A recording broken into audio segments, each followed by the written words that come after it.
Баршаңызға қайырлы күн достар. Бүгін мен сіздермен картофель пай рецептісімен бөлісемін. Ол үшін картопымыздың барлығын осылай теркадан өткізіп аламыз.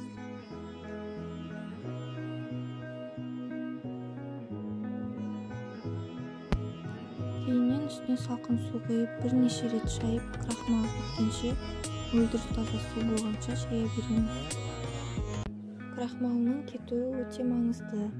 Мінекей біздің суымыз тазарды, енді кішкене тұз сеуіп 10 минуттай қоя тұрамыз.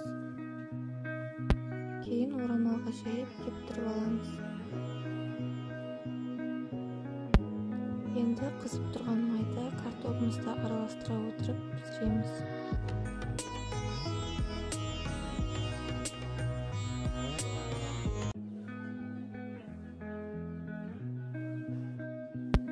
Дайын болған фреймізге тұз себемізде жақсылап араластырып, салатымызға қолдана беруге болады.